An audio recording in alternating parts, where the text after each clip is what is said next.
Playwright Anton Chekhov famously said, "Never place a loaded rifle on stage if it isn't going to go off." In other words, every detail must be relevant, and every setup should have a payoff. Thus, the narrative principle of Chekhov's gun was born. But it isn't always a gun. Chekhov's Whatever is a podcast where myself and guests watch a movie and try to predict what role Chekhov's gun will play. Welcome to Chekhov's Whatever. Hello and welcome to Chekhov's Whatever, the podcast that makes a game of movies and storytelling. I'm your host, Meg Mazeski. Here with me today to discuss the 2024 psychological horror thriller Heretic is LJ Parker. Welcome to the podcast, LJ. Woo! Hi, welcome. Hi. Welcome to me. So good to be here. Yes, I'm so happy you're here. This is yet another Pod Appetit Gourmet Takes reunion. I know. I can't remember the last time we were on an actual pod because I didn't make it to the end, the bitter end of Pod Appetit. But I sort of ducked out a bit early because of, I can't remember why. Yeah, whatever. I think you had a baby. Yeah, I had a baby. Life happened. But it's been a bit longer, I guess, since you podcasted with me than you did with Justine. But so happy to be here. It's so nice. I'm sure we'll get right back in the groove. And LJ, what else do you want to tell the listeners about yourself? You have another podcast. Yes, I do. So in case, and actually that podcast predates Pod Appetit. So it's how I got into podcasting. So I have an Ally McBeal, for those people who remember that show, rewatch podcast. For ages, we were the only Ally McBeal rewatch podcast. I did check about 6 months ago and another podcast appeared, but didn't get past the first couple of episodes and then stopped. So as far as I'm concerned, we're basically still the only Ally McBeal rewatch podcast. It's called Bygones. I don't know if I mentioned that. Yeah, Bygones. And we've been going since 2018. The last season we've just finished is season 4, and we are determined to do the final season, season 5. We will get to the end. If it kills us, we will do it. So we are definitely still podcasting, just not as frequently. But if you're into rewatching, if you're into 90s nostalgia, if you're into Ally McBeal, indeed, please do go and check us out. If you're into CGI dancing babies, that type of thing. Yeah, it was the original meme culture. That's the origin of meme culture, is Ally McBeal. Well, I super appreciate you taking the time to watch Heretic with me. A little bit about the movie. Heretic is a 2024 psychological horror thriller. It's about 2 young Mormon missionaries who become ensnared in a deadly game of cat and mouse when they knock on the door of the diabolical Mr. Reed. Trapped in his home, they must turn to their faith if they want to make it out alive. This movie stars Hugh Grant in his villain era. I love it. Wow. He really went from Paddington to, full villain. A full villain. From Paddington to kind of villainous in Dungeons and Dragons to full villain in Heretic. Yes. It also stars Sophie Thatcher, Chloe East, and Topher Grace briefly. Yeah, barely. Barely. This was written and directed by Scott Beck and Brian Woods. They were also co-writers for A Quiet Place, the entire franchise. Currently, Heretic on Rotten Tomatoes has a 91% critic score and a 76% audience score. Pretty respectable. So, LJ, did you have any expectations for this movie? Did you know anything about it going into it? No. So I hadn't heard of it when you mentioned it, and I looked it up on IMDb, not in any great detail because I didn't want to spoil myself, obviously, for the purposes of the game. But, I was surprised to see Hugh Grant because obviously he's mostly known as being typecast as the kind of romantic comedy type lead. As we mentioned, he did have this kind of sort of pivot into starting to do more dark type, villainous type roles in Paddington 2, I think it was, where he's more like a cartoon villain in that, isn't he? So, yes. And that was very successful. He was really good in that. Very much enjoyed that. But I just couldn't, you look at the tags on IMDb to figure out what genre this is. And I was like, interesting. So this is not like comedy at all. This is meant to be like totally straight, psychological thriller, horror, scary. Yes. Like he's got to be scary if he's playing the villain, right? And I just couldn't imagine I was like, my brain, I don't think will compute. And I think when we come to talk about the movie a bit more, I'll talk a bit about my reactions to that and whether that was wholly successful in my view. But yeah, I was very intrigued, put it that way, when I read the synopsis and figured out who was in it. Yeah, it's always fun when people go against type. I did see the trailer to this movie, I think the first teaser trailer. I'm a big fan of A24 movies. They have sort of broadened their scope in the last several years, but before they used to be very niche and a very specific type of movie. Anything that's distributed or produced by A24, it'll pique my interest. And so when I saw this was an A24 movie, I was like, okay, I'm interested. I tend to like horror movies, so that interested me as well.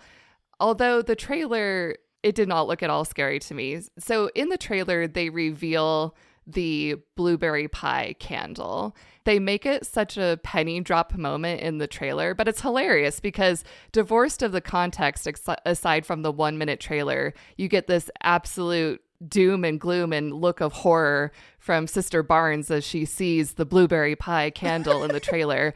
And it's so ominous, but it's just hilarious because it's like, oh my God, it's a candle. Yankee Candle. Or whatever the brand would Terrified. Scariest movie ever. But I was interested to watch the movie and see if it actually delivered on the setup and the tension of that moment. So yeah, we'll get to that. We'll get to that soon. Yeah. I can't believe you got the pie spoilt for you.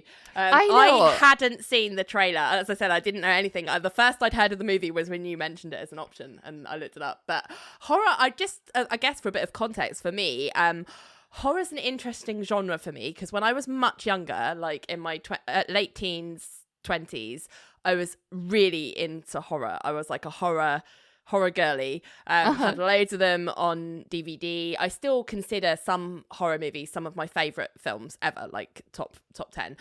But I don't know what happened, like in the last, I think since becoming a mum, and since the pandemic, I've become a lot more, I'm too stressed. Like I'm a lot more anxious about stuff in the way that I never used to be. And I don't like watching a movie that I know is going to be scary if I don't know what's going to happen. So if I've seen it kind of once and then maybe I rewatch it, I'm a lot better on rewatching stuff. Watching horror movies, if it's a choice at the end of a busy, long, stressful day between watching a horror movie and watching something a little easier, I will always go the easier route, right?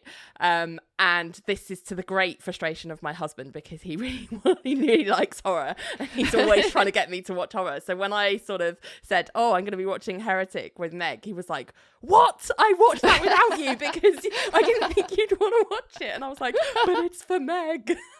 Oh, I appreciate it. And it's so funny because my dynamic is the opposite in my relationship because I'm the horror girly and my husband will grudgingly watch horror with me occasionally, So I was like, I'm going to pick a horror movie for the podcast for someone else to watch it with me. I did look, that was another reason I looked it up on IMDb because I saw it was like thriller horror, which typically is like an easier version of horror. It's usually less gory, it's less intense, less violent. So I quite like those. I don't mind those as much. So that's why I kind of went for that out of the options you gave. And it was also, I think it's in the UK rated a 15. So I was like, it can't be that bad. Like it's gonna be fine.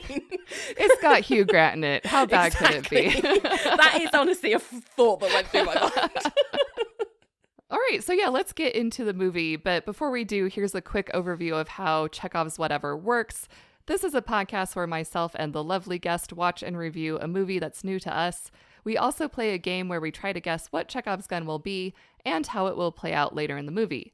Chekhov's gun is a plot element that must have a setup and a payoff. That setup usually happens in Act 1, and the payoff typically comes later in Act 3. A Chekhov's gun is also typically a concrete item, action, or person rather than something symbolic or thematic. And finally, a Chekhov's gun should move the plot forward in a meaningful way.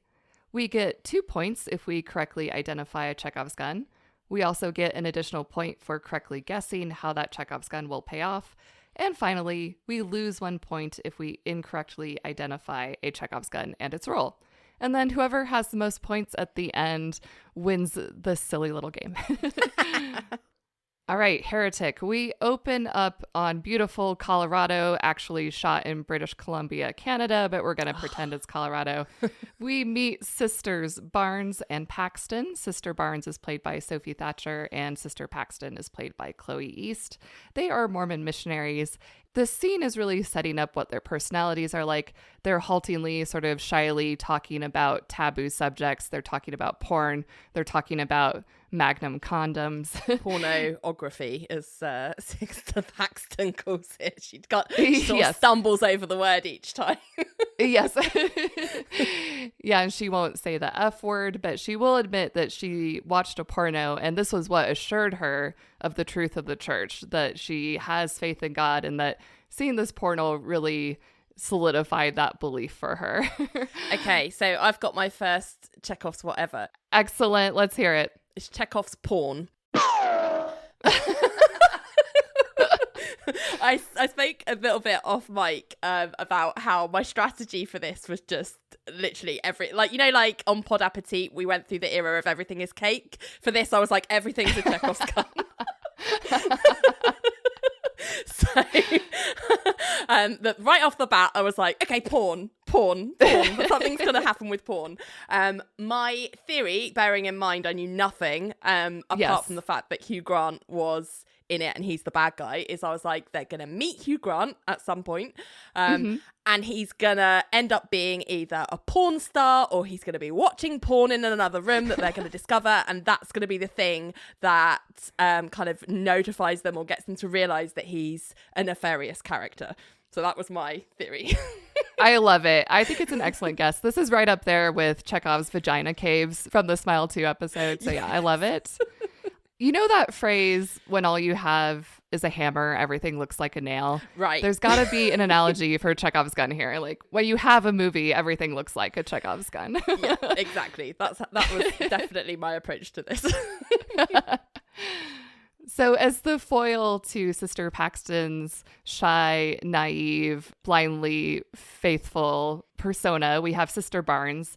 You can tell that she's a little less pious. She has a few more doubts about the religion, but she has been more successful in converting folks to Mormonism than Sister Paxton has, much to Sister Paxton's disappointment. I thought this was interesting because we have in Sister Paxton, like I said, she's got blind faith. She's a little bit naive. And then we have Sister Barnes, who is maybe a little bit more world-wise. And we also learn later that Sister Barnes is a convert, whereas Sister Paxton was born into the religion. And when we have a horror movie that's based around religious aspects, you have to assume, or at least I assumed, the very faithful one is going to have her faith shaken, whereas the one who has doubts is going to have her faith restored or reaffirmed. So that was how I thought the movie was going to play out based on this opening scene. But I guess we will see how it does actually play out later. Yeah. I guess I kind of viewed it slightly differently in that Sister Paxton's obviously the more naive one of the two, and I was like, she's the kind of that like classic like virgin first girl like end girl. So that was why I was like, oh, she's gonna be the last one standing. Was how I saw it. But you're right. It could have gone either way, to be quite honest. You're absolutely right. That's a very common trope in horror movies, is that the virgin is the final girl. She's the one who makes it to the end. Yeah. I should have realized that. It's easy to, get distracted with all the talk about pornography. With all the porn, with all the blueberry pie. So the sisters arrive at the house of one Mr. Reed, who had expressed interest in learning more about the church.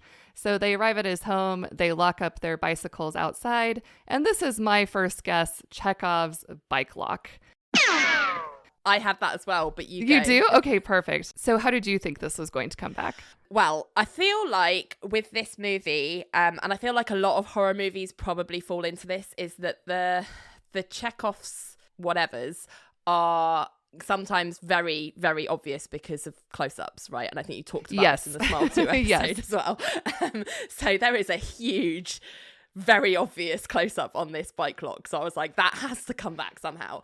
Exactly. And also, I don't know if this counts as a separate one, but there was a big thing about where she was putting the bike key, like the lock key, once she'd locked it. So I kind of combined them as one Chekhov's gun at this point. I think they're going to eventually get out of that house, but they're not going to be able to escape quickly because they can't remember where the bike lock key is. Because I was like, who would just stash a random loose key in their pocket? It would be on a key ring with other keys, like something that's easier to grab, right? But yeah, that was my thought at that moment in time. I also zeroed in on the zoom in because that is definitely an earmark of a Chekhov's gun. It basically had a neon sign being like, look. Yes, look at this. This will be relevant later. Yes, my guess was that they would also escape the home at some point, but they would use the bike lock against their captor. So I think they will either lock up Mr. Reed in a room or they will lock him to something. That's what my guess was. Ah, okay. They arrive at Mr. Reed's doorstep and he answers Hugh Grant, our villain, but he answers the door holding a watering can. Before they even pan up to his face, they zoom in on the watering can and then they pan up to his face. So again, this to me was a neon sign of some kind. And also, it's raining very hard outside at this moment. And of course, he could be watering an indoor plant, but what was he using that watering can for when it's so clearly raining? So my guess for Chekhov's watering can is that, like you said with the porn, that it's going to like tip off the girls to something nefarious happening. Yeah. In addition to the porn and the candle that I already knew about based on the trailer, I think that the watering can is going to be yet another signal to the girls that not everything is as it seems, and he is not as he seems. I had a slightly different, I actually had two Chekhov's guns, which are different. One was their mobile phone. Because there was a lot of like faffing around before he answered the door. There was like, she was holding the phone and checking it, and then there was like stuff with the phone. And I was like, I think she will 100% be losing that phone at some point because that will impede their like ability to because it's a horror movie. Yeah, I was like, because like you would just call someone. I was like, that's the phone's a thing, and she's not going to be able to. She's going to lose it, and they're not going to be able to like call someone for help. And then with the rain, I had that. I was like, it was quite stormy, like really dark. So the clouds were like super dark, and I was like, okay, Chekhov's storm. Does the place flood it? Because there was a lot of rain. It was coming down pretty hard. So I was like, is that what impedes their escape as well? Like they go to unlock the bikes and they can't cycle because there's too much water. Like everything's really waterlogged and Noah like vibes. Like the flood happens. Yeah, I was really like grasping at straws at this point. But as I say, everything's a Chekhov's gun. Yes. So Mr. Reed invites them inside, and the girls are reluctant at first because they need to have a female chaperone, and they ask if he has a wife. He says yes. In fact, she is currently baking a blueberry pie, and won't they come in and enjoy some pie with him? Okay, so again, Chekhov's everything. I had Chekhov's wife. I was like, there's no wife. There's no wife. There's absolutely no wife. That's Definitely not. All I got. And I don't know if that truly counts as a Chekhov's gun or whatever, but I'll leave that with you to decide. Okay. And then pie. When they first mentioned pie, I wasn't suspicious. I hadn't seen the trailer, but then they mentioned pie a lot. So I was like, okay, there's a Chekhov's pie. I think the pie, when it comes out, they'll eat it and it will be poisonous. Like something's wrong with the pie. Pretty good guess. Yeah. Not quite right. Not quite. Almost right. Yeah. Yes, so they agree to come inside, and as they're passing over the threshold, Mr. Reed says, "The walls and ceilings have metal in them. I hope that's okay." Yes. To which the girls reply, "We don't mind." And I'm like, excuse me? Yeah. So, of course, I have Chekhov's metal walls and ceilings. Was this one of yours as well? Yeah. Okay. Because I basically combined that with my Chekhov's phone and was like, oh, that's what it is. They can't use their phone because of the Exactly. rules. This perfectly dovetails, like you said, with the phone not working. This was also my guess for this coming back. It's a horror movie. You have to have the trope of not having cell service. I just thought this was also very funny that they hang a lantern so directly on the reason for why their cell phone won't work. And it's such an awkward moment of dialogue. Like, yes. I went and looked it up. I was like, okay, I know that in Mormonism, there are certain specific doctrines about what mission, especially what missionaries can or can't do while they're on their mission. So I thought to myself, is there some sort of doctrine in Mormonism that says you can't be in a metal structure? I'm like, that seems possible. Maybe the golden tablets said that.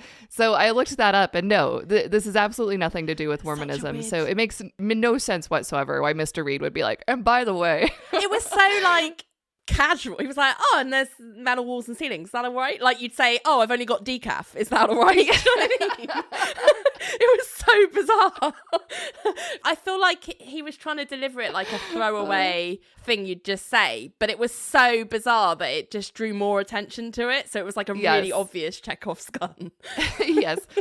So he excuses himself to bring some refreshments, and the girls have a little look around. It's a bit of an odd place. It looks kind of friendly. There's a bless this home cross stitch, but there's just one very small window, and Sister Barnes sees a butterfly alight on this window. Did you? Should we say it at the same time? Chekhov's butterfly. Yes, Chekhov's butterfly. For me, I was kind of in two minds. I decided to put it out as a Chekhov's gun formally, but even as I was thinking that, as I was watching it in real time, I was like, is it going to be one, or is it just a metaphor for how they are essentially going to be trapped? I decided that my payoff, if it was going to be a Chekhov's gun, would be that a butterfly is going to show them how to escape at some point. Like they're going to be like, oh, where's the exit, and then they're going to see a butterfly and be like, oh, look, there's a window, or something like that. That was what I thought. That was exactly my prediction as well. Cool. I was like, maybe this is just symbolic, but yes, exactly what you said. So yeah. The butterfly will show them an exit. So this next scene is quite a protracted scene of basically Mr. Reed and the sisters having theological discussions. Mr. Reed is obviously trying to push boundaries. He's asking very probing and prying questions. It's sort of like, who's converting whom here? He clearly has a plan to try to poke holes in this girl's belief system. It really reminded me of when, I don't want to generalize all boomers, but boomers are I'm just asking questions about something that we're completely unaligned on because times have moved on. It really reminded me of that. I've had lots of conversations with relatives that are older than me about various topics where you're like, no, that's not the way things are anymore. And they're like, but I'm just asking questions. Right. Don't relax, don't get so uptight. And you're like, but you're actually mean. Stop it. Yes, he does very much have an attitude of faux curiosity, like you were saying, oh, I just want to know. It's just a debate. I'm just debating. Right. Devil's advocate, Debate me, bro. Yeah, he's like that meme. He definitely has that sign that says all religions are dumb, change my mind. That meme. Yeah. He's that guy sitting at his table. I did like this scene, though. We get to know the characters a little bit more. Hugh Grant, he has this kind affability on the surface, but you can tell because he's not really trying to hide it that much that he does have ulterior motives. He's not just there with kindly curiosity for the church. He wants to convince these girls of his way of thinking. I don't think you're supposed to, as the audience, read Hugh Grant's character as a typical Hugh Grant character. I think it's fairly obvious from the very beginning that he's meant to be suspicious, even though he's got that veneer of affability of being friendly. You're like, something's up here, and I feel like, I don't know about you, maybe we can discuss this at the end, but I got that, but at the same time, I was like, you're just Hugh Grant. Yes. I can't take you seriously because you're Hugh Grant. I get that the movie wants us to be wary of you, but also, I do kind of believe you're just going to give me a slice of pie and let me leave after this. I think you've just gone down a wrong Wikipedia Reddit rabbit hole for a few minutes. Yes. And you'll be back to Hugh Grant in a minute. So yeah. He accidentally went to r/atheism and he just needs a little guidance back. It's fine. We learn a little bit more about Sister Barnes. It turns out her father died, and this is maybe why her faith is shaken a little bit, because she has, of course, asked herself, why did this happen to my father? At this moment, she thoughtfully touches a scar on her arm. Yes. Yes. You've got that as well. I noticed it. I didn't put it as a Chekhov's gun because Okay, yeah. So I've got Chekhov's scar. My basic thought was, I think Hugh Grant's going to cut that scar open at some point, because the way she was touching it, it was along the line of the cut, right? And I was like, that's too obvious for me. And I was like, the way this is going, I feel like this is not going to be a subtle horror film. So I was like, that's getting sliced open again. You know, it's almost like tear here, you know? Yeah, it's like a little dotted line. Exactly. I also clued into it, but I'll admit I was a little confused. So she touches the scar after she's talking about her father's death. And to me, it registered as a self-harm scar. So right. I thought they were just demonstrating how much her father's death had affected her emotionally. And I just wanted to add, I thought it was really funny when Mr. Reed, or Hugh Grant, mistook what her father died of, which he misheard as blueberries disease. Yeah. What? It was Lou Gehrig's disease. Yes. So this conversation goes on for a while. Like I said, it's mainly a theological discussion. A couple of things that I do want to flag that they talked about, because they come back later, is that they talk about their favorite fast food restaurants, and they say, we don't talk about Taco Bell. Can we discuss that yes. order? Because I was like, no way. I mean, maybe it's different because I'm in the UK and I don't know if but I have eaten fast food in the US. I feel like their ordering of restaurants was wild. Like, I would never have put them in that order. It was definitely a wild ranking system. Like, I do not agree with their BuzzFeed list at all. And also, In-N-Out is a highly religious burger restaurant, if you want to say that. Yeah, because In-N-Out has the Bible scriptures on their packaging. And I was like, well, surely these two Mormon girls would have In-N-Out at the top, wouldn't it? Yeah, but also like, In-N-Out's really good. It's also really, and it was like down the bottom of their, like, what did they have at the top? Was it Burger King? I think Wendy's was number one. Oh yeah, they changed it. They put Wendy's. I was like, no, I'm sorry, I'm not having a square burger on top of In-N-Out, like animal fries. Absolutely not. Come on. We can agree to disagree about the whole religion God thing, but not about fast food restaurants. Another thing I think worth mentioning is that Sister Paxton says that when she dies, she plans to come back as a butterfly, and that she will land on her loved one's finger to show it's not a coincidence. It's really her. She's coming back from the grave to speak to them. Question number one, do Mormons believe in reincarnation? I think they don't. But also, it was at this point that I was already doubting my Chekhov's butterfly. I'm like, okay, what's actually going to happen is that Sister Paxton is going to die, Hugh Grant is going to kill her, and she's going to land on Sister Barnes' finger, and it'll be all symbolic. But I forgot that she's a virgin, so I got that a little wrong. But I didn't update my butterfly Chekhov's scar, mainly because I heard her say that, but I just kind of didn't connect it to I think I was listening. I was like too invested in the story at this point. So I sort of zoned out for a bit, and I was like, oh no, wait, I'm meant to be listening. Yeah. Yeah. But yeah.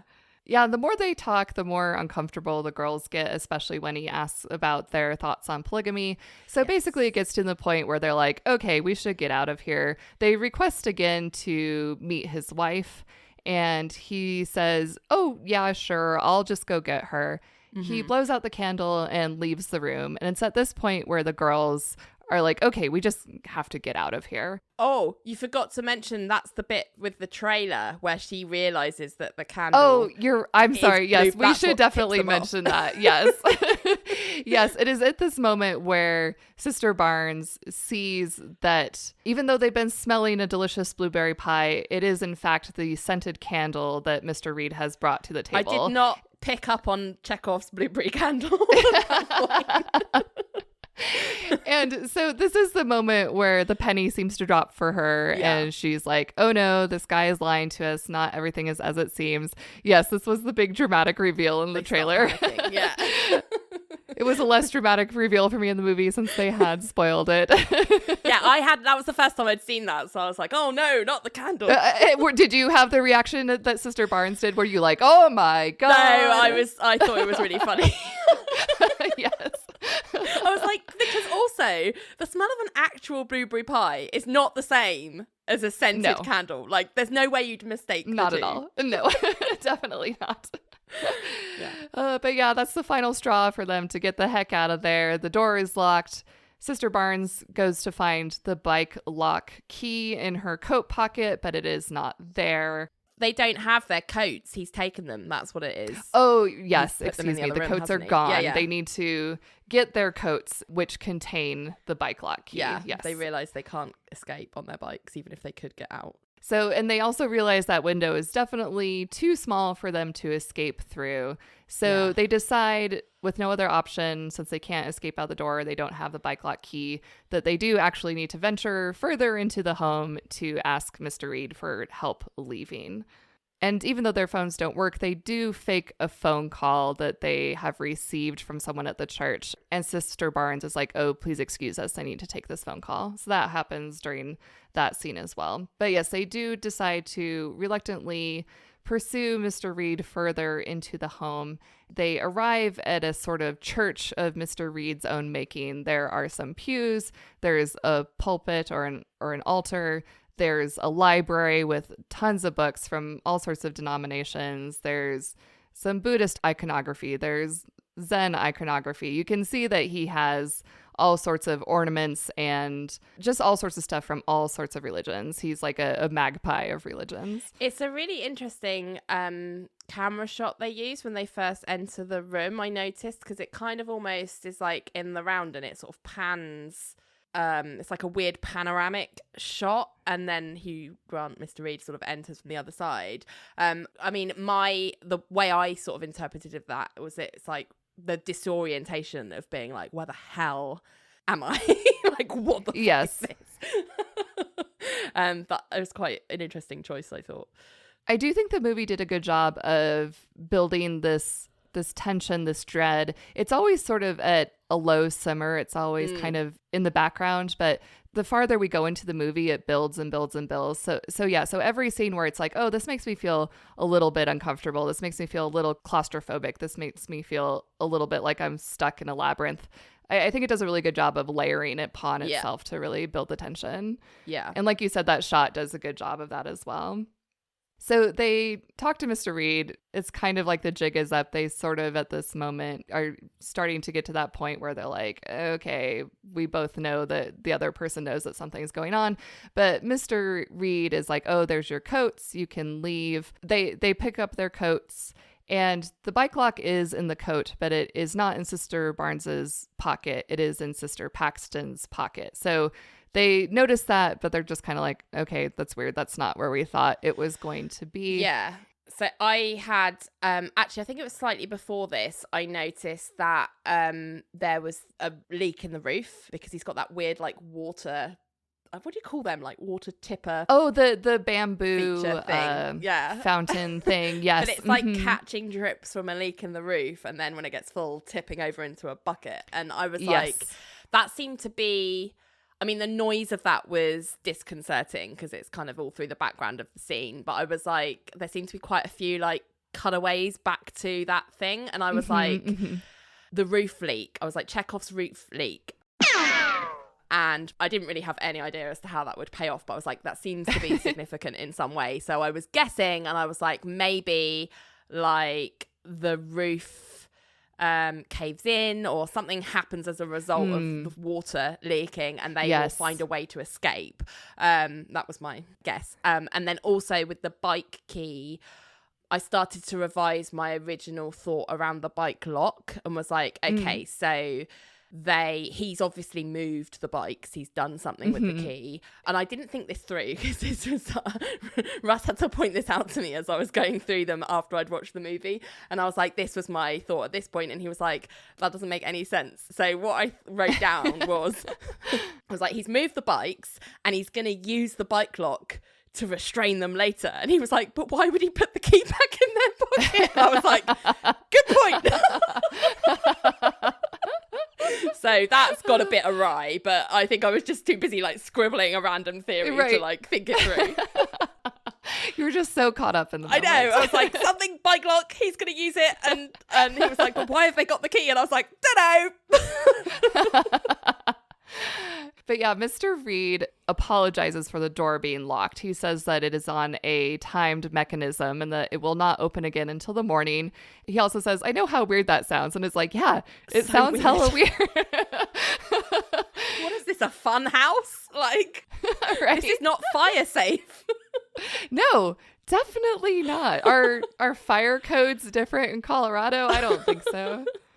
He does claim, though, that they are free to leave at any point, and he says all you need to do is exit out of one of these totally not at all sus doors. There's a couple of creepy doors. He claims that they will lead outside, and all they have to do is walk through them. They ask one last time if they can meet Mr. Reed's wife, and perhaps she could escort them out. And he does the pretense of having a wife for another second, but then he's like, you don't really believe that, do you? You're just politely indulging a lie. And like most of his dialogue, he is really just speaking about religion in a not so veiled manner. Yeah. But now all the cards are on the table. They know that he's lying. He says that he knows they're lying about the phone call they received because there was no way they could have received it because of the metal walls and ceilings. Again, Mr. Reed says that they're free to leave. They just have to make the simple choice between the two doors. And he agrees to help them make that choice. And essentially, he welcomes them to his own church, his church of mansplaining. Right. He really loves a monologue, that guy, like every good villain. He loves a monologue, for sure. They reluctantly, I guess, decide to hear him out a little bit because what else are they going to do? He has clearly trapped them there and he wants them as his literal captive audience. The only way to get out as a woman is like just pander to their ego. Yeah, oh man. And I feel like Sister Paxton really takes that tack. She's like, oh, you're so smart. Like, oh, yeah, yes, you've totally convinced us. We've never asked ourselves these questions before in our religious life. And as the girls are reluctantly walking back into the church, Sister Paxton clocks a letter opener on the desk or in a box. Anyway, it's somewhere there. I think it was on the floor or something. I don't actually know. It's a bit higgledy-piggledy, that room. It's kind of got like boxes and stuff everywhere, piles of books. But yeah, I did notice that. I did write that down as a Chekhov's whatever. So Chekhov's letter opener. And because it was Sister Paxton that noticed it, I was like, she's going to use it to wound Mr. Reed and escape. I also had the same guess, and I feel like this is one of the more straightforward Chekhov's guns as far as the origin of the concept goes, because Chekhov's gun is obviously about a literal gun that's used as a weapon to shoot someone. And, actually quite often a Chekhov's gun in modern day movies is just a weapon. Like we're going to introduce this weapon that can therefore be used later. So definitely. I had a similar guess as well. During his sermon to the girls, he decides to go into yet another analogy, and he brings out some board games. He brings out the Landlord's game, which is apparently the predecessor to Monopoly. And this is his way of illustrating iterations on religion, that Mormon, their religion is just an iteration of ideas that had come before, etc. He also further extrapolates this metaphor into music. He talks about a few songs, The Air That I Breathe by the Hollies, which he plays on a phonograph for them, which he says Radiohead created or derived Creep from. And later Lana Del Rey also took inspiration in her song Get Free. Yeah. So this is part of his sermon to the girls. that might be a good point to put in. When he was talking about this concept of like religions are just like copies of the same concepts, basically, the same basic tenets, and they're all iterations, and he was using like the monopolies and the songs and stuff to illustrate that, and he kept saying the word iterate or iterations like over and over again, so much so that I sort of picked up on it, and I was like, again, it's another one of those, bit like the butterfly, I'm not sure if this counts as a Chekhov's gun, but I was like, Chekhov's iterations? Question mark? Because I was like, I feel like this is foreshadowing or like trying to underscore the point that this isn't the first time he's done this. Like there's more girls or women that he has, and I was like, are they in the basement because I think they've already looked down the stairs at that point, they've realized the doors are they down. Opened the doors and they peeked down, and it does appear to lead to the basement, but they've not gone down yet. So I was like, oh, there's more girls or people in the basement, like this is not his first rodeo. Like he's done this, and he's like iterated maybe each time. So I was like, there's something in Chekhov's iterations potentially. Yeah. During this time, we also cut to scenes back at the church. So the girl's disappearance has been noticed now by Elder Kennedy, played by Topher Grace, and he ventures out into the snowstorm to try to find them. So these scenes are interspersed with the scenes with Mr. Reed and the sisters in his church. And it's now a snowstorm, not just rain. It's evolved. Yes. It's a huge raging storm now. Yeah. Eventually, Mr. Reed gets to the end of his sermon, and he takes a piece of chalk. He goes up to the door on the left, and he writes belief on it. And on the door on the right, he writes disbelief. And he's basically like, yeah, you're free. You just have to show to me your faith, which door you want to go through.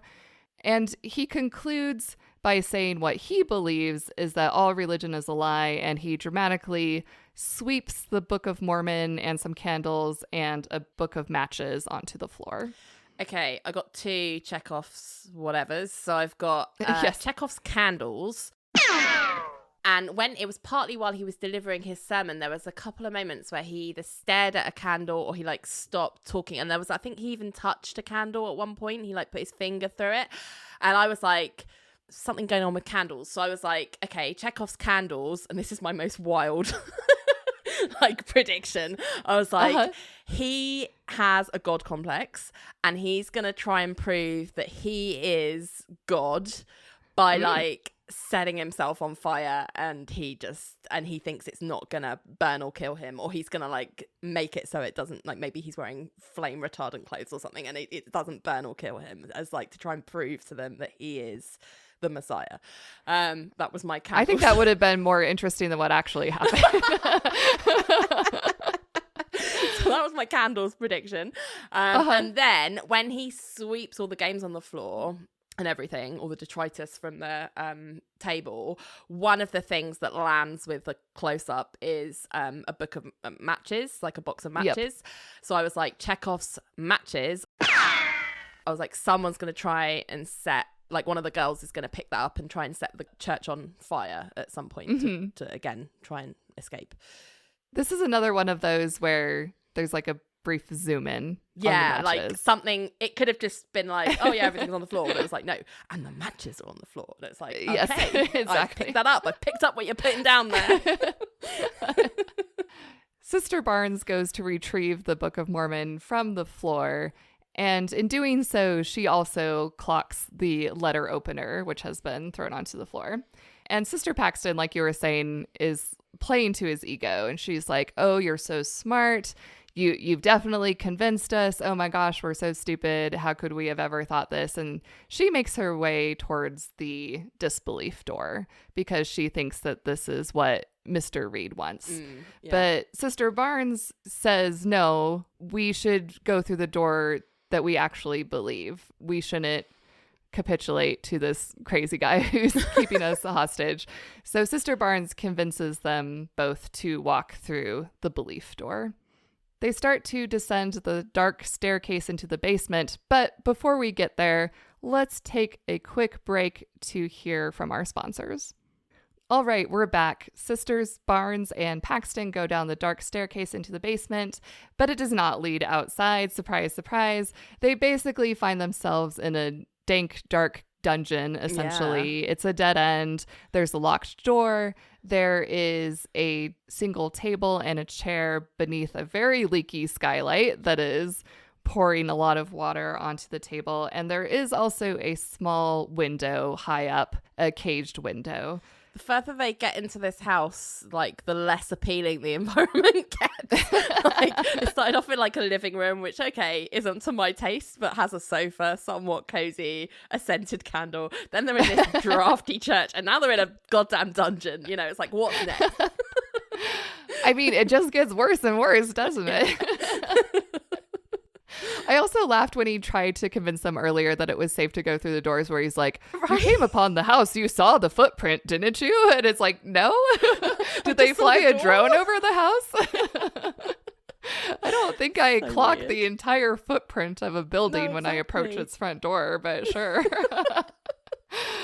Sister Barnes tries to reach the window, so she piles up the table and the chair and she tries to climb up the wall, but she's unable to and she falls to the ground. And in doing so, she dislodges a rotten wooden board with nails. So I have Chekhov's board and nails. I had Chekhov's plank of wood with nails in, which I think is the same thing. So like the letter opener, I think that this is just a straightforward weapon. This is a weapon that's going to be used against Mr. Reed later in the movie. Yes, I had that, but I specifically put Barnes because I was trying to be, you know, when it's something that's that obvious, I was like, I should be more specific to play the game. So I was like, Barnes is going to use it to kill Mr. Reed or try and kill Mr. Reed. You're like, Sister Paxton gets a weapon. Paxton's Sister Barnes gets a weapon. Barnes is plank of wood. That'll be the new Chekhov's gun 50 years from now. Oh, did you notice the Sister Paxton's letter opener? Yes. Sister Barnes ultimately did pick up the letter opener before they fled downstairs. And it's at this moment where she hands it to Sister Paxton and she instructs her to use it against Mr. Reed when she gives the signal, and the signal is magic underwear. Oh, yeah, because that's a callback to at the beginning. They Sister Paxton gets pantsed by some mean girls on the street. Some mean girls pantsed her and asked about her magic underwear. Yeah. Not very nice. As they are down there, the locked door opens and a shrouded, hobbling, creepy-looking woman emerges with a lantern and a blueberry pie. Yeah. She drops this blueberry pie onto the wet table beneath the leaky skylight, and then she walks away from it. She goes to pray quietly to herself, her bones creaking horrifically the whole time. I gotta say, I was delighted to see that blueberry pie because I thought the payoff for the blueberry pie was just the candle thing. I thought that was like the end of it. And so when it came out again, I was like, yes, all is not lost. The blueberry pie is back. I was glad to see the blueberry pie too, just because it hadn't been spoiled by the trailer. Yeah. So I was like, oh, I'm glad that there's more to this pie thing than just the candle. Mr. Reed, because he loves drama, he's a showman, I guess kind of like his Paddington character. He types creep into the underground dungeon. And we see himself in his study. He has a little model of his home and figurines representing the girls. And he seems to be studying them. He has notebooks, he has cassette tapes, he is taking notes about everything that is happening.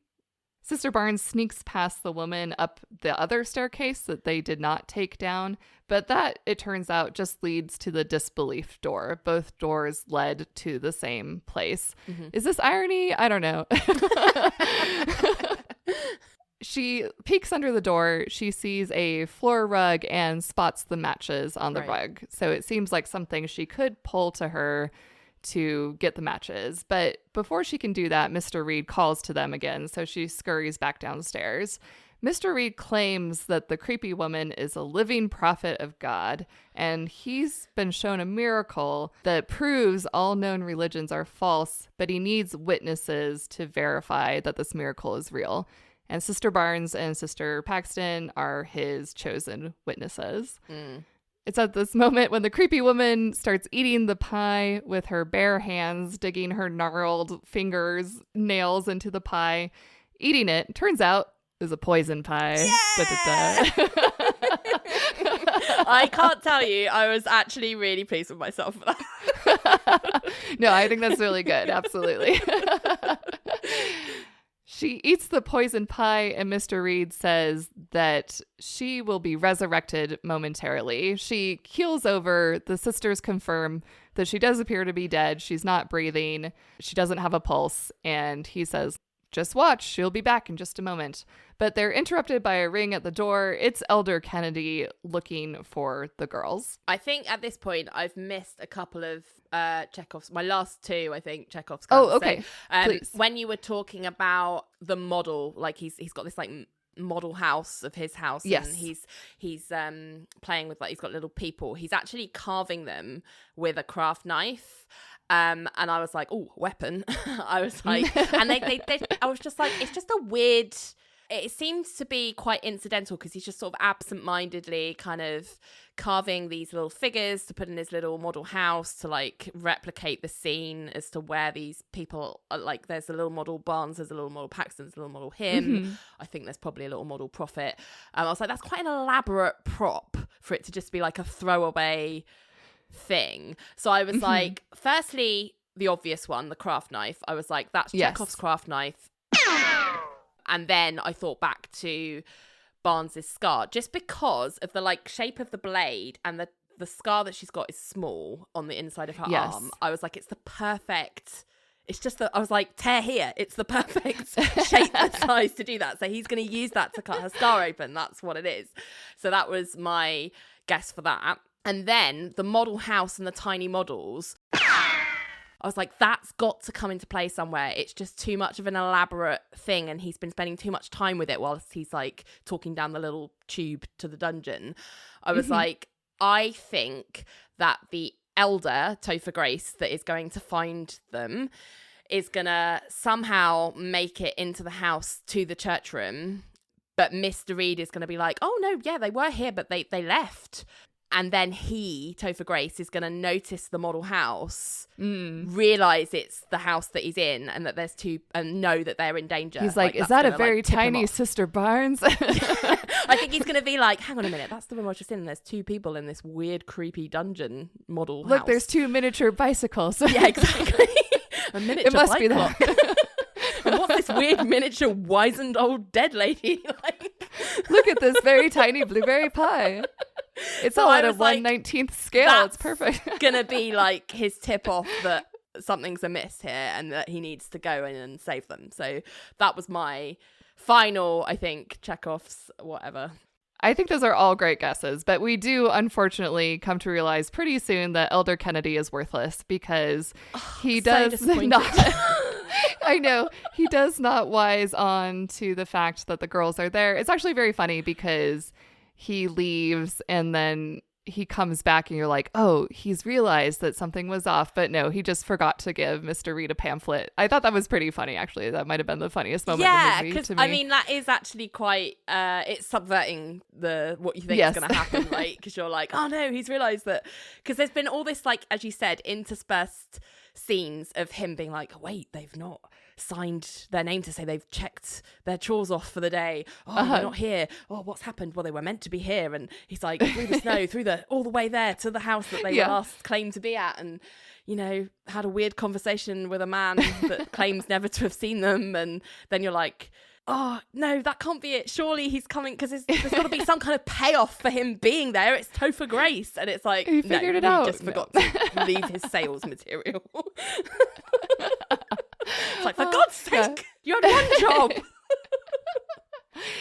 No, it's up to the girls to save themselves. They try to scream for help, but Elder Kennedy does not hear them. So instead, they start pulling the floor rug toward them under the door so that they can reach the matches.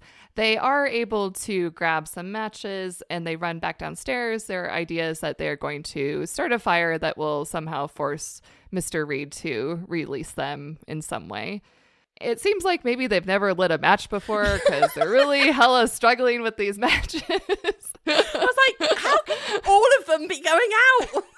I know. I'm like, I know it's damp down there, but come on. Yeah. Also, they light it and then they move it like a foot over to their kindling. I'm like, this is not how you start a fire. Move the kindling. Move the kindling closer to the mat. But yes. And as they are heading downstairs, Sister Paxton thinks that the prophet woman has moved. And Sister Barnes says, no, you're imagining it. She's dead. No, I noticed that she was in a different, she was right. I was like, that her head was the other way around. Frankly, if I just witnessed someone die in front of me from a poison pie and was trying to escape a madman, I don't think I would have noticed the exact position of the dead body necessarily. Or if you did think she'd moved, you'd be like, I've got enough to deal with. I don't want to have to think about that as well. I'll block it out. Yes. We'll worry about the dead prophet later. Yeah. One thing at a time. They do finally get a match lit, and in the burst of flame, jump scare, we see the prophet woman over Sister Paxton's shoulder. Yeah. She's not looking too good. She puts out that match because she vomits all over it. She does vomit the blueberry pie all over that match. Like, so oh, great. Fantastic. That was our last match. match. And now it's drenched in blueberry pie vomit. So the prophet goes on about some nonsense stuff about a conductor, white clouds, not heaven, and that, quote, it's not real. I had to go back and rewind and turn on the subtitles for this because I could just not hear a single word of it. I always have subtitles on because my husband is deaf in one ear. So now I'm the person who is fully able to hear. I've got two fully functioning ears, but now I've been watching with subtitles for so long that if the subtitles aren't on, I'm like, I can't hear without my subtitles. Yeah. So I did get what she was saying. But even I was like, what? What? What is she going on about? However, Mr. Reed is very pleased with this, and he thanks the prophet and escorts her back up the stairs. And then he asks the girls to repeat to him what exactly they witnessed. So they have borne witness to this miracle, according to him. He has his little notebook, and he wants to know what they witnessed and what the woman said to them. And he basically is like, see, ta-da, I do have the answers. I can take away that terror of not knowing. I can show you. All you have to do is also die temporarily, but then I will bring you back, I promise. Sure. Sister Barnes is like, no, thank you. And she's pretty convinced that he's just been plotting for a way to kill them this whole time, and preferably if he can somehow convince them to kill themselves. She says she doesn't believe that it was a miracle. She says it was a magic trick. And one reason why she doesn't believe what the prophet has told them is because apparently she has experienced her own near-death experience herself. Wow. She has had an NDE of her very own. Flashback to the Taco Bell conversation. Apparently, she got deadly, almost fatal E. coli poisoning from Taco Bell. Had to have her kidneys operated on, I believe is what she said, and briefly passed over to the other side? Question mark. Chekhov's Taco Bell. Who knew? Chekhov's Taco Bell. This was so bizarre to me. I really thought the fast food conversation was just a throwaway character moment. I'm like, I can't believe you're trying to make this a thing. like her faith is based around Taco Bell, essentially. But then she doesn't want to talk about it. No. It's very strange. But also I was like, is this even true? Because she is also trying to distract Mr. Reed while Sister Paxton sneaks up behind him. So I do think it's possible that maybe this whole Taco Bell thing is just a story, but also at the end of the day, I'm not clear whether this is meant to be taken at face value or not. And right when Sister Barnes is about to give Sister Paxton the magic underwear signal to stab Mr. Reed instead slashes Sister Barnes' neck open with the box cutter. I was sad at this moment because I was like, oh no, it was the neck, not the scar. Oh, just you wait. Because in that next moment, Sister Barnes is bleeding out. She seems to be dying on the verge of death. Yeah. And Mr. Reed says to Sister Paxton, don't worry, she'll be resurrected. But then he second guesses himself when it seems like she is not resurrecting. Yeah, funny that. Funny that she's just not. Hey, wait a life. second. Yeah. So he draws our attention again to the scar on her arm, and he says that Sister Barnes is, quote, a program, and that is why she is not coming back to life.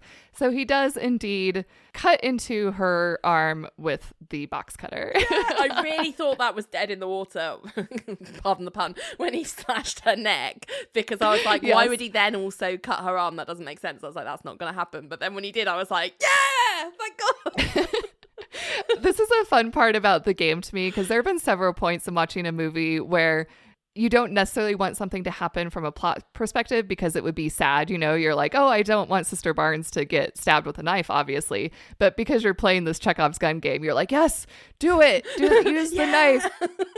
Or like when I was watching Hitman, I was like, bring the body to the bayou. That's what you're supposed to do. But then he didn't. And I was like, no. God damn it. We learn now that the scar was, in fact, a scar from implanting a contraceptive implant. Yes. He digs around in her arm. He removes the contraceptive implant. He says that it's a computer chip, essentially. And then this is the point where he reveals his cray-cray model of the universe, which is that he thinks it's all a simulation, and that the simulation is so real that you can't really tell the difference between reality and what is a simulation. He also says that Sister Barnes is an NPC and that fire reacts differently to NPCs. I really struggled with this exposition. I did too. I was like, I don't follow. And also, I didn't get the fire. I feel like the fire point was like made, but then not followed through on. And I was like, that surely can't be what the end of the Chekhov scandal was. Yeah. But turns out. Yeah, he says that like the programmers or the simulation or whatever has trouble rendering fire in a believable way when it's around an NPC. So yes, this was the apparent, I guess, explanation for his weirdness around fire and candles. In general, I felt this reveal of his ideology this felt like a letdown to me. It was really weak. I was really hoping for something more believable.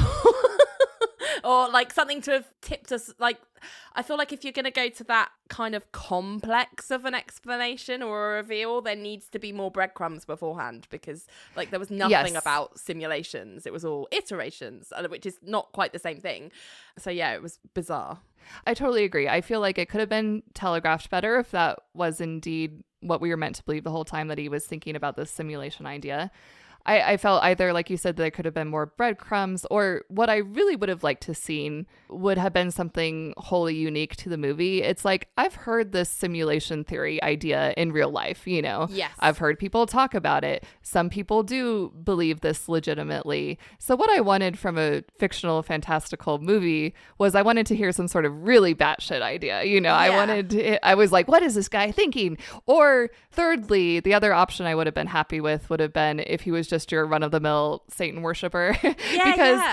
Because he keeps talking about these iterations, right? Iterations on a single truth. And he keeps alluding to this idea that there is an ancient truth. He even uses the word ancient truth. And I was like, okay, so he believes in the devil. He thinks that the ancient truth is evil, and that anyway, I would have been happy with that explanation as well. But the simulation theory just seemed kind of... he believes he's the real true God. And yes, I hadn't thought about that option before, but I would have been very satisfied with that as well. Just from the way that he was like very mansplaining right from the beginning, clearly wanted to be in charge of everything.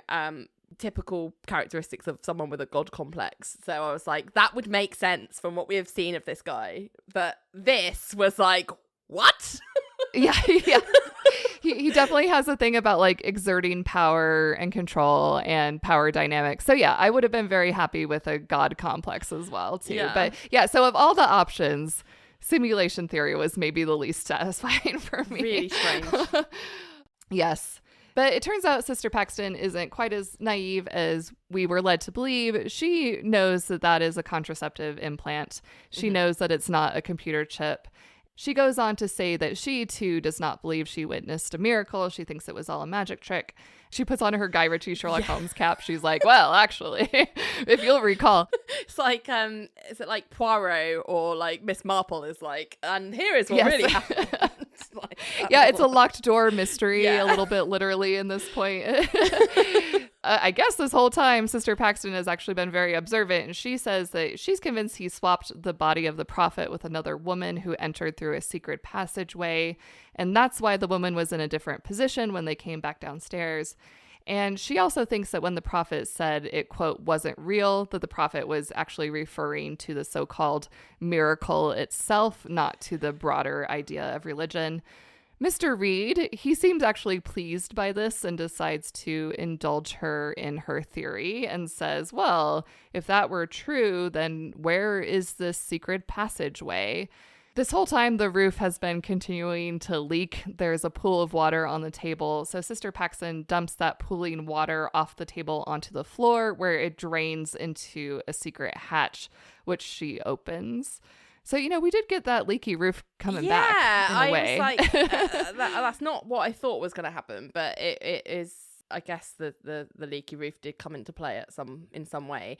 Again, this bit of the plot, I was like, it just seemed really convoluted. Like, he's improvising, but also the prophet was improvising. Like, I don't really get why that would have happened. Like, it all seemed a bit like a bridge too far. Like, I'm not following. This doesn't make any sense.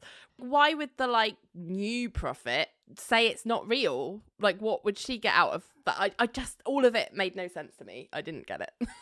Yeah, it's very convoluted. And again, when she discovers this hatch, Mr. Reed, going along with it, says, well, if you're right, there'll be a body down there, won't there? So shouldn't you check it out? And she says that she will. She doesn't want to, but she does want to know the truth. And since he's sort of playing along and indulging her, I was like, okay, well, this seems to have been his plan all along, was that he wanted to challenge her belief on religion by giving her something observable and testable. Yeah. Whereas religion is not typically observable or testable. It's something you take on faith and personal belief. And so I was like, okay, well, this could be interesting. This has been his plot all along, is that this is the way that he's going to, quote unquote, convert this young woman, is by giving her something that she can draw her own conclusions on. But yeah, so he says that if she's prepared to descend the ladder, that she will discover the, quote, one true religion. She does go through the hatch, and she goes down the ladder to a cellar where there is a body, and she says, I knew it. I'm like, did you? She then makes her way through several creepy rooms. They are festooned with bone ornaments, runes, strange symbols. Again, lots of things from a whole hodgepodge of religions. The doors are painted. There's yet more dripping water. Really should get that fixed. When she gets to what appears to be the final door, their bike lock is there. Right. Blocking the way.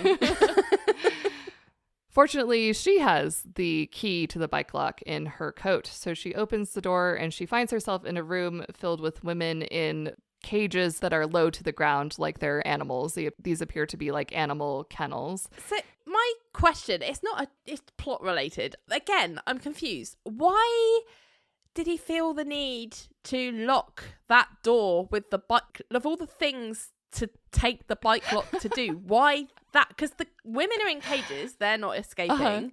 I guess his plan at some point was to have her go through that door, so it didn't need to be locked. Like, what is going on? That's true. We'll see in the next scene where he's again monologuing. It's a very 4D chess. He's like, I knew it would be you to make it this far, So yeah. I guess he was just trying to demonstrate that he was able to predict what she was going to do. But yeah, from a plot perspective, it's just kind of like, okay, sure.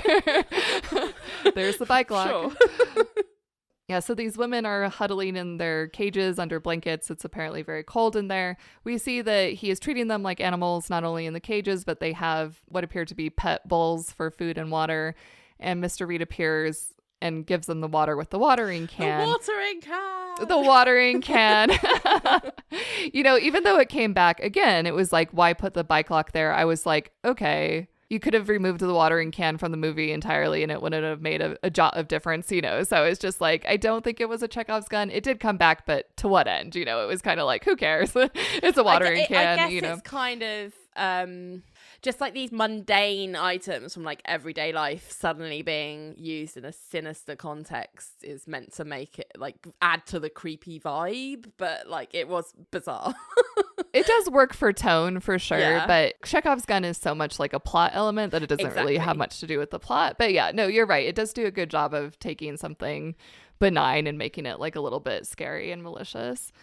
It's at this moment where Mr. Reed asks Sister Paxton, so what is it? What is the one true religion? She's figured it out. She says, I'm not here because I chose to be. I'm here because you made me choose to be. And that he wants her to believe the one true religion is control. And he claps and is like, yep, you got it right. She does also go in at that moment and explain, that's why you took the bike lock. That's why you put the key in my pocket. You knew you'd be able to control me. And you had manipulated me into doing this all along. So Mr. Reed is feeling pretty pleased with himself. He's like, oh, good on me. I've exerted my power over this young girl that I've kidnapped. Yay, me, But he's kind of crowing about it. And he says, yes, all religions are just a system of control. Someone else has always controlled everything in her life in the same way that he has controlled her this evening. Everyone has made the decisions for her in her life, down to her, quote, magic underwear.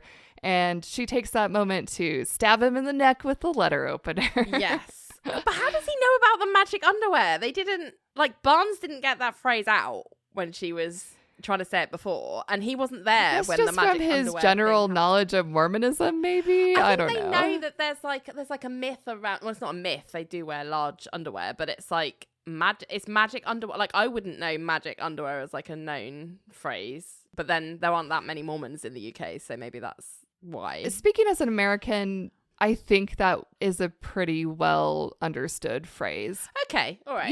Your mileage may vary.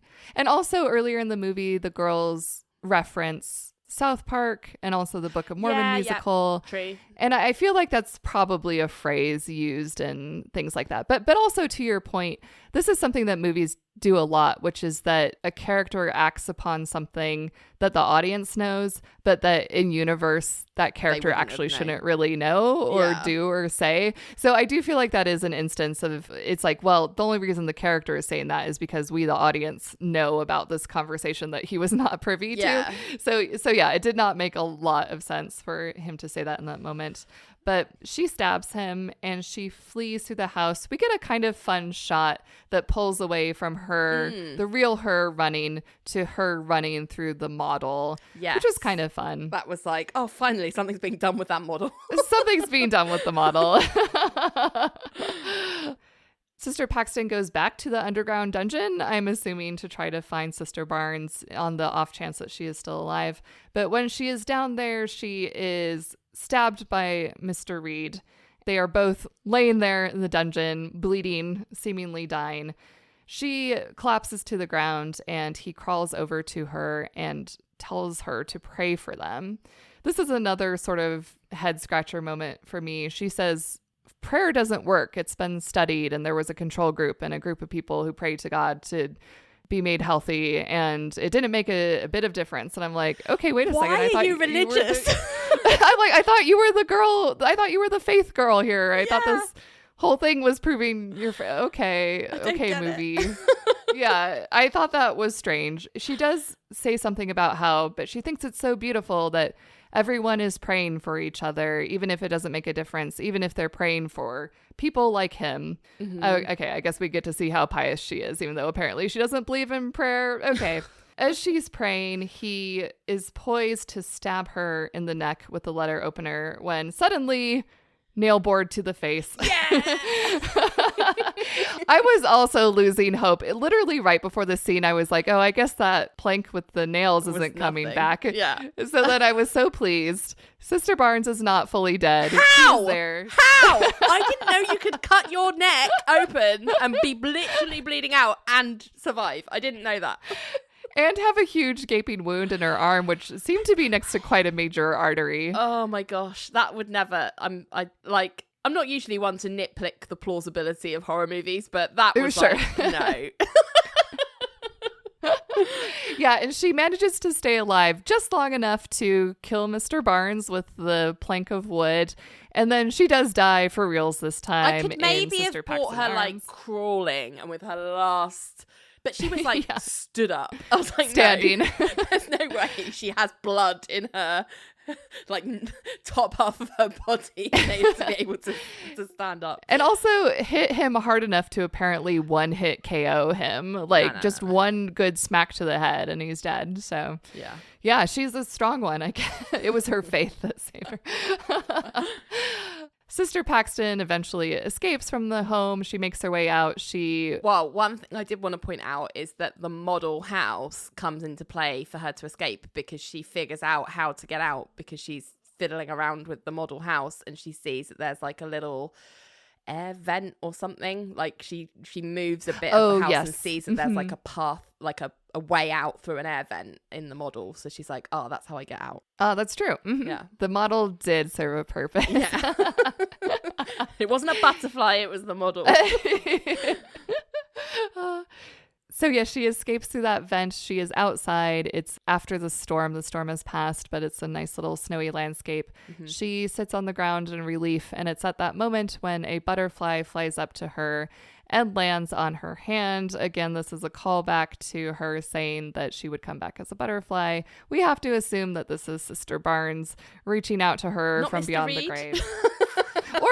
Or perhaps Mr. Reed. Nah, it's Barnes.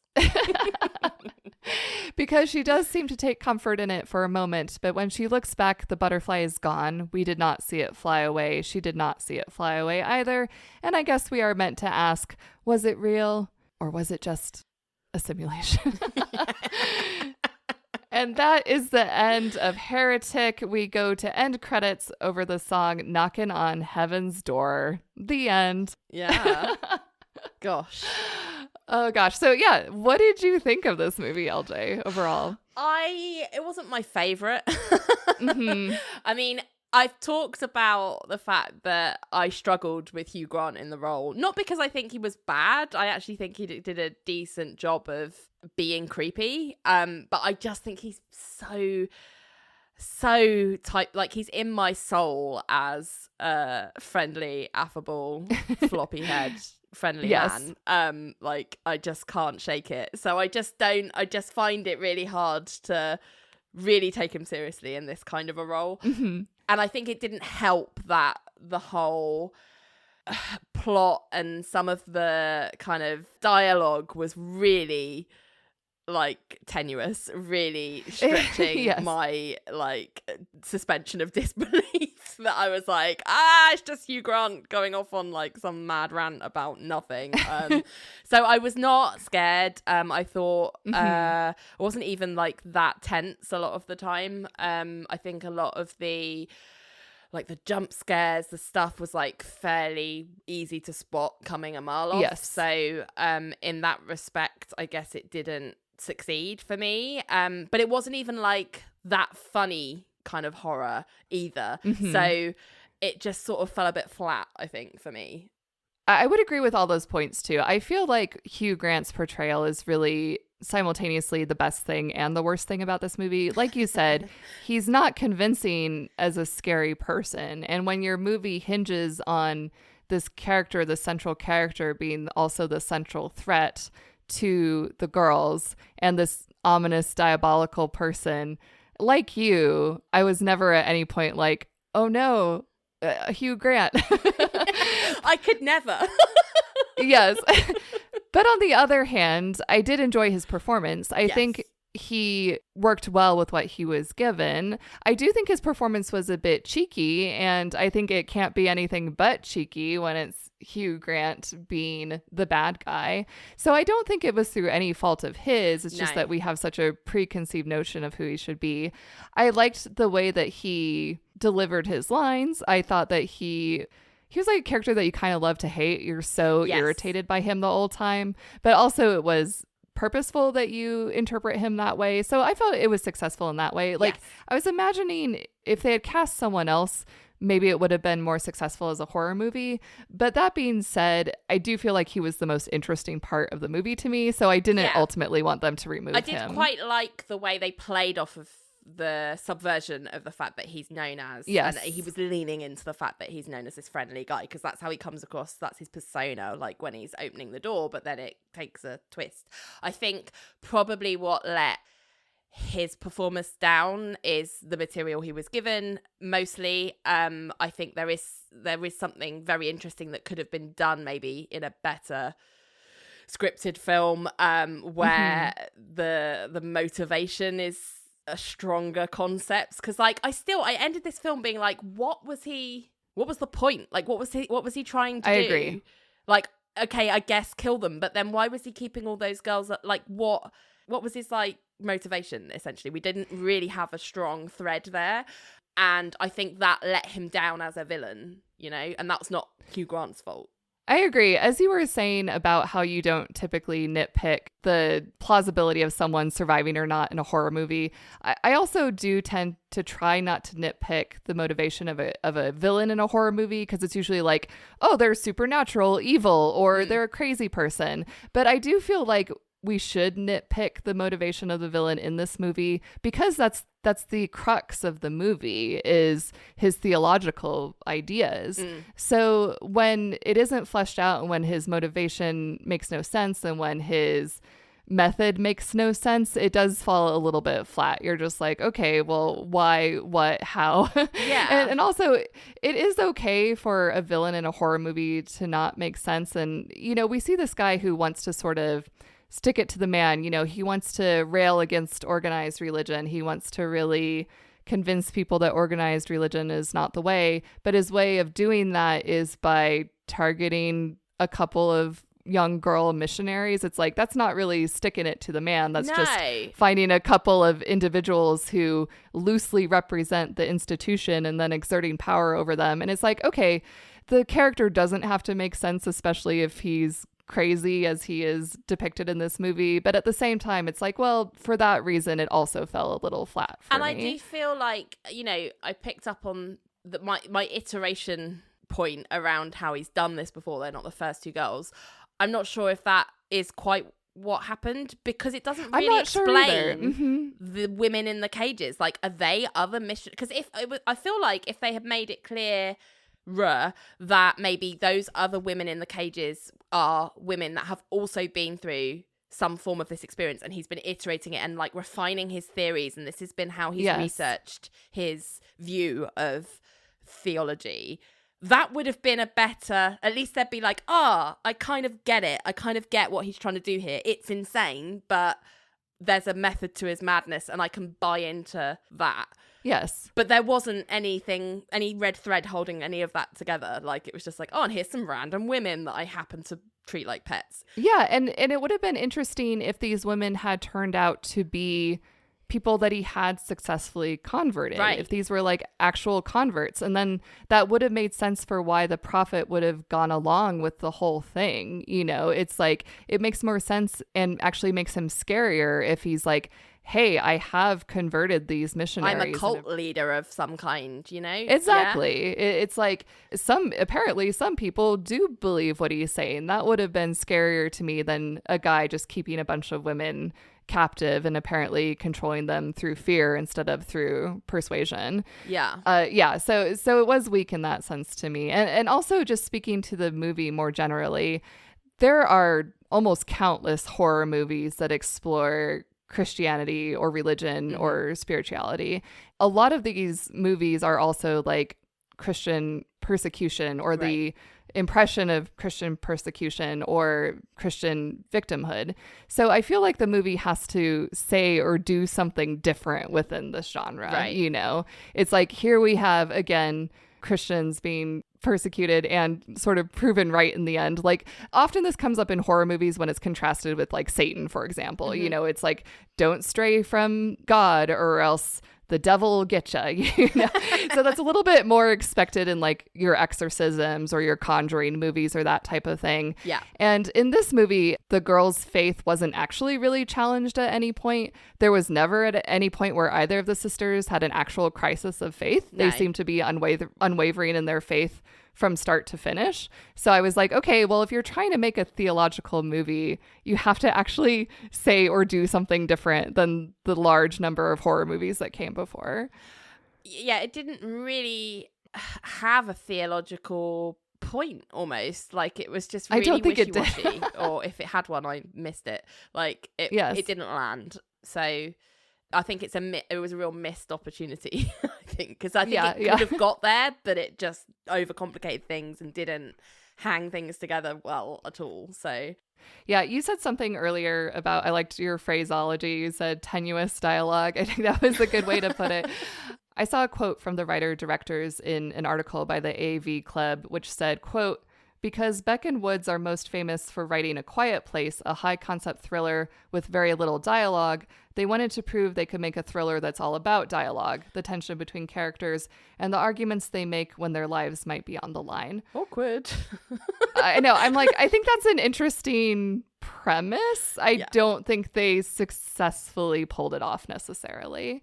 I get it. I get what they were trying to do. Like this, like, can you debate yourself out of danger, I suppose. Yes. With ideas. No, I don't it didn't work.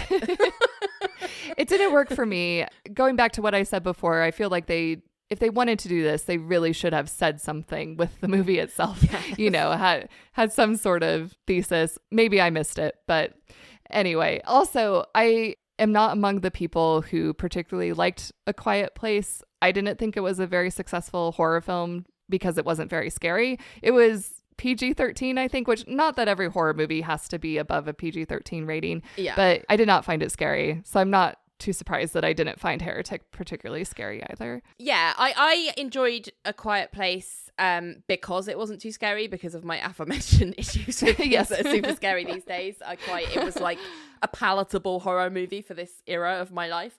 I thought it was an interesting idea. It was like quite novel. Like, I'd not seen something like that, and I really liked the fact that they used real deaf actor to kind of for the character, which was what should be happening. Mm-hmm. And I thought it was interesting. I also like Emily Blunt, and I also like John Krasinski as well. So yeah, I did enjoy it. I mean, it's again not like the greatest horror film of all time, but it was like, I think because of the stage I'm at in terms of the types of horror I can stomach at the moment, it was like perfectly pitched for me. A child's horror, shall we say. Baby's first horror movie. Meg's like, no, I need more hardcore. Yeah. Okay, let's move on to tallying the points. I think this is going to take the record for the most guesses we've had in a podcast so far. Yeah. All right, we'll go through them chronologically. First off, and I will probably need reminding as to what some of your predictions were. First off, we had Chekhov's porn, which did not come back, fortunately or unfortunately. Imagine. We didn't need another layer of rubbish, so I'm quite pleased about that. Next, we both guessed Chekhov's bike lock. Speaking for myself, my prediction did not come back as I thought it would, but as we discussed, the bike lock keeps popping up again, so I'm going to give myself 2 points for that one. Your prediction, I think, might have been a little bit more accurate. Remind me. Originally, when we first saw the bike lock, I was like, well, it's going to prevent them from escaping quickly because the bike lock key is going to go missing because she sort of stashed it loosely in her pocket. I was like, that's a silly place to put a bike lock key because it's just like rattling around in a random pocket. I would forget which pocket I put it in. Not quite accurate, I suppose.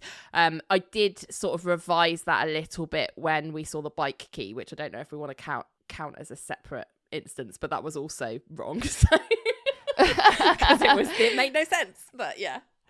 Okay, let's combine Chekhov's bike lock and key, and let's say 2 points for correctly guessing that it would come back, even though you didn't although you did guess that they would be fumbling to find the key because they lost it. And even though what really happened is that Mr. Reed hid it from them, I do feel like you were mostly correct in that. So I would say 2 or 3 points. We'll do 3 points. I feel like you guessed the spirit correctly, which is definitely what we're going for. So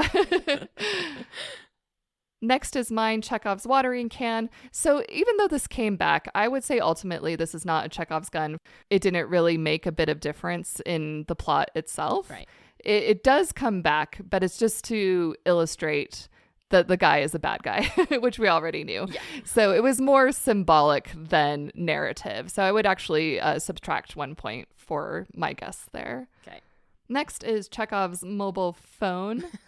Yes. Yes, that definitely came back in the way that was predicted. It ain't gonna work because it's a horror movie.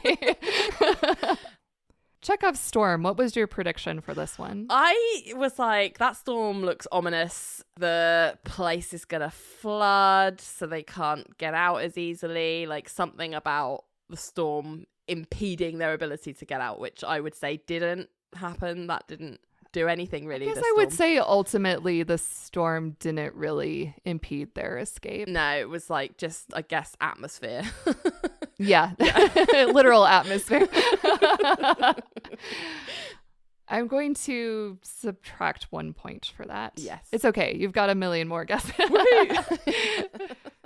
Next is Chekhov's wife. So this one I think is maybe debatable. It's a little hard for me to know what I already know because, like I said, I'd seen the trailer. I knew before even watching the movie that the wife was non-existent. Yeah. So to me, this was too obvious. It was like, well, of course there's no wife. Yes. But, that's very subjective. Maybe it wasn't as obvious to other people, I don't know about this one. It certainly does have like the subtle setup of like pretending to have a wife, but then the payoff is that he doesn't have a wife. I suppose it's more kind of I don't know if foreshadowing is the right word actually. It was more, it didn't move the plot along. I guess it was just like more evidence that he's like a bad guy because he's lying about having a wife.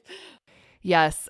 Yeah, I mean, you definitely zeroed in on that this was something that was going to come back later, but I don't know if I qualified it as a Chekhov's gun. Okay. Do you agree with that? Okay. Yeah, I'm happy to go with your judgment. I'm not going to argue. Okay. The points don't matter, but they do. Okay, blueberry pie. This was a rousing success. Yes! This, I'm so happy. I know, you got it right on the nose. Do you know what though made it really satisfying is that I thought all was lost a bit later on. Yes. I was like, oh no, that's not going to be it. It was the candle. And it's right. Like, no, it isn't going to be it. Woo, yeah. Very gratifying. We both guessed Chekhov's metal walls and ceilings. Yes. We both were right on with that. We also both guessed Chekhov's butterfly. Again, I think that this was not a Chekhov's gun, ultimately. I think it was symbolic, it was thematic, but it wasn't particularly plot heavy. No, I'm annoyed because my guess on the payoff was that it was going to show them how to escape. Yes. Which something did show them how to escape, but it wasn't what I thought. It's true. You were so close. Yeah. Yeah, so I'm subtracting 1 point from each of us. Chekhov's scar. Yay! Ding, ding, ding. Full points. So Chekhov's roof leak. So you identified that the roof leak was important. It was technically a different roof leak. Yeah. That roof be leaky. And your prediction was that the roof was going to collapse in some way. Is that correct? Something about like the pressure of the storm. I don't know what I was thinking, but something, it will be like some way of them being able to escape. It's going to cause some escape route to happen. Yes, and as we learn later, she did tip over the pooling water, which revealed the hatch to her. Yeah. So I would say partial points for this. Yeah, definitely partial, not full. We had Chekhov's bike lock, but we already combined that with the earlier guess. We both had Chekhov's letter opener. Yes. You also got that right on the nose. You even guessed who was going to use it. I guess I failed to make my prediction as concrete. I just said it was going to come back again to be used against Mr. Reed. I didn't specify by whom. That's all right. I don't know. I'll let you off. Okay, thank you. I was just showing off. I was like, Paxton's going to use the letter opener. Buzz is going to use maybe you'll get bonus points in the end. Chekhov's iterations. Again, I think this is a thematic idea more than a It's not really a Chekhov's gun. thing, is it? You can't just leave iterations out.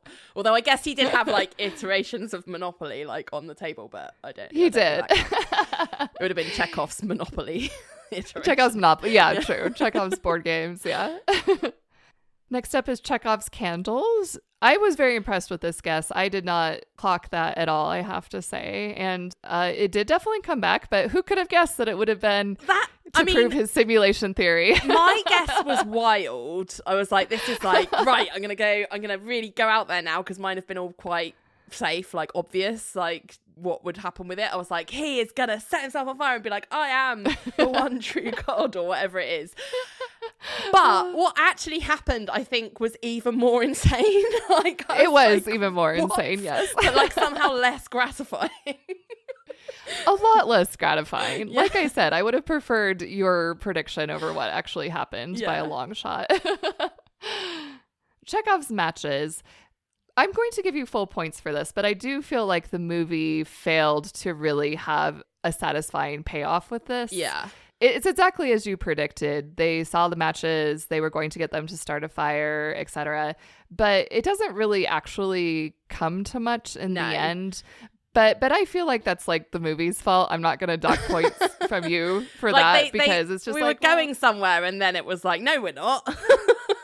Just kidding. The matches actually don't matter at all. No one can use them, apparently. So it's so darn wet. Apparently they don't teach you in Mormon church to how to light a match. Yeah, and who knows when a prophet's going to just vomit on your matches.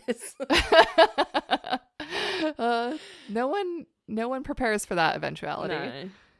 We both guessed Chekhov's wooden plank with nails.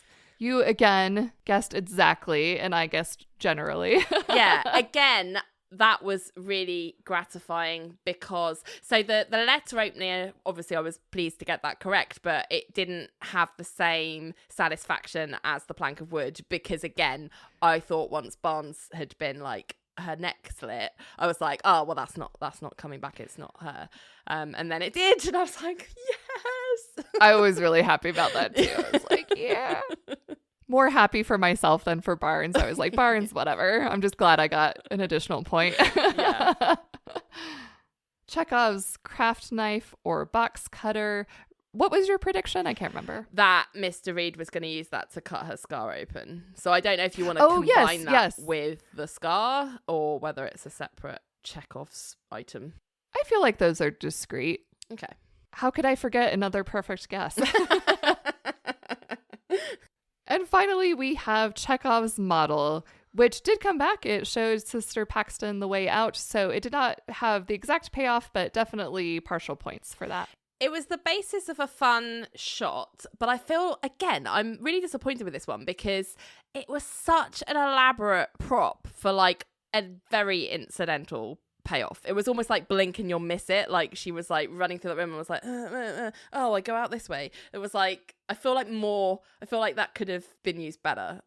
I feel like a lot more could have been done with that too. And also this was one shot that was, again, in the trailer. They showed her running through the model. So based on its prominence in the trailer, I also had the preconception that it would be more integral to the movie. Once we're in the movie itself, the house isn't that much of a labyrinth. It's not like it's a huge maze. So I thought we were going to have this model because it was going to be a way to demonstrate to the audience just how hopeless the girl's situation is. Like, oh, look at how crazy this house is. And this door goes here and that goes there. And it's like the Winchester house and it's completely crazy. But actually, it's just like two doors leading to the same basement. Yeah, exactly. And then like a little area with some cages with some women and some runes on some doors. But it's really not that complex of a model in the end. And also I had high hopes because when they showed him with the model and there were the miniature sisters and there was the miniature prophet, I thought at some point we were going to see a mysterious additional miniature in the model before we knew what it represented. So the audience was going to get a glimpse of like, ooh, who or what is that? But no, that didn't happen either. This is also reminding me that we didn't, in terms of things that disappointed me about the movie, like the miniature, like he spent an awful lot of time creating this like miniature house. It's an experiment. Like he's got notebooks and he's recording, and it's like we never found out what his bloody experiment was for. Yeah.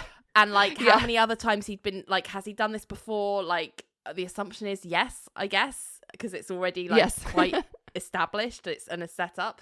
But I don't know if something got edited out or some meaning got lost that way, but it just, and I'm not someone that has to have everything tied up with a bow at the end of a movie, but I feel like they were definitely missing, like there were too many strings here. Like, what's happening? I agree completely. Yeah. Speaking of a lot of stuff happening, there was one Chekhov's gun that we mentioned previously that neither of us clocked, which was Chekhov's Taco Bell. Right. Which might be my favorite of all of them at the end of the day. Who knew? I'm never going to look at Taco Bell in the same way. Yeah, that Chekhov's Taco Bell did not help her live moss. No. Oh my goodness. Okay, it's time for me to tally up these many points with my poor math skills. Yay, math. Give me a moment. My favorite part of any podcast. This will be edited out for you, listener. Beep, boop, boop. All right, the points have been tallied. I had a grand total of 9 points, and LJ won handily with a total of 28 points. Oh my goodness, that's insane. That's a big score for this podcast, right? I don't think I've heard a big one. If you got like a leaderboard. Yeah, you are at the top of the leaderboard. Yeah. You can put your initials up there like an arcade game, LJP, right up at the top. I am very pleased. I am not going to lie. I am very competitive, so I'm excited. This was one movie where the throw the spaghetti at the wall approach really worked because there truly were so many. When I was watching this, I was making more guesses than I usually make, and I felt surprised with myself. And I was getting a bit concerned at the amount I was putting down because I've listened to your other podcast episodes, and like I knew that other guests hadn't guessed that many, or if they had, it hadn't worked in their favor because obviously the more you get wrong, it like negatively impacts. So I was like, oh, am I doing this the right way? But like some of them were just so telegraphed, and it was like, this has to be one. Yes. Like we said, there were many virtual neon signs pointing toward, hey, did you notice that bike lock? Hey, did you notice those matches? But it was, so some of them were obvious. I think that the skill, I guess, for this movie came in getting the actual payoff correct, which I feel like some of them were good, but some of them we were like way off because the movie I really have to applaud the scar and the candle. I felt like you had some very spot on guesses, so very good job. Yeah, thank you. I guess this does lead me to ask though, does having more Chekhov's guns in a movie make the movie worse? Well, yeah. If we're using a sample size of 1, then I think the answer is yes. I would agree with you because I think there's such a thing as over-egging a pudding, right? So to use a pod appetit metaphor. Like, I just think if you make it too obvious what's going to happen, it's like less satisfying when it pays off, right? Because you're like, well, I saw that coming. So I think subtlety wasn't really in their kind of lexicon when they were making this movie, and that wasn't really what they were going for. If they weren't doing it very well. I also think there's something to be said about the horror genre generally is probably likely to have more Chekhov's guns than say like a rom-com or something, and or they'll be like more obvious what they're going to be used for because they're literal weapons, right? You don't literal weapons in a rom-com unless something's gone very wrong. So I think there's that, but yeah, I do think this was a few too many, probably. Yes.